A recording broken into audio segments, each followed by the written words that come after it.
One more live look for you what's happening in Rush, eastern El Paso County with our Viero Wireless Network, neighborhood weather network camera.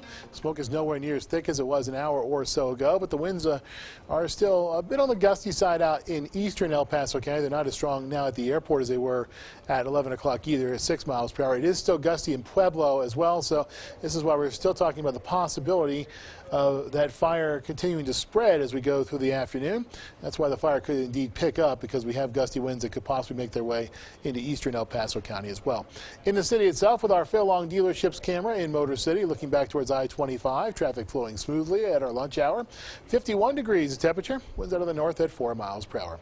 Skyscan satellite and radar, not really too much to look at as we've gone through the last few hours, but as we push it further off to the north and west, we can see that there is a storm system. See the counterclockwise circulation of our next storm system. This is the one that's going to give us that Thanksgiving Day blow that we've been talking about for the past couple of days, that we've been tracking for you as we've gone into the latter portion of the weekend, into the early portion of this week. Back at now to southeastern Colorado. Don't see too much going on, but that'll be changing as we go through the next couple of days.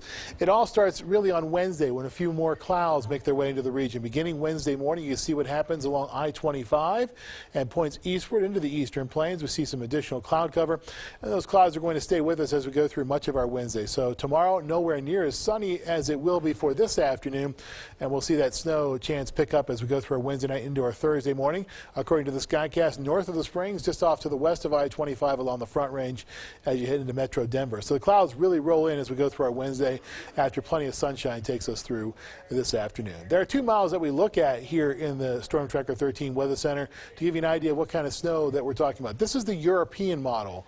This is the one that comes from Great Britain, and it also predicts weather for areas around the world, including here in southern Colorado. This is an idea of what it's predicting in terms of the snow totals through Friday night, 9 o'clock, about 4.5 inches in the Springs, a little bit less than 4 in Pueblo, as well as in Walsenburg and Trinidad. And the highest totals, not surprisingly, are going to be in the high country.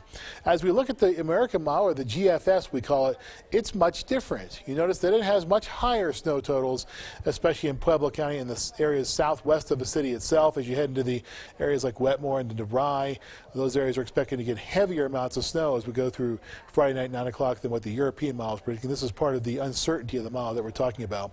Lows tonight sitting in the 20s and 30s in most areas, 29 in Pueblo, 33 in the Springs, 38 in Canyon City. And the 7-day forecast calls for high temperatures to really plummet as we go through the next few days.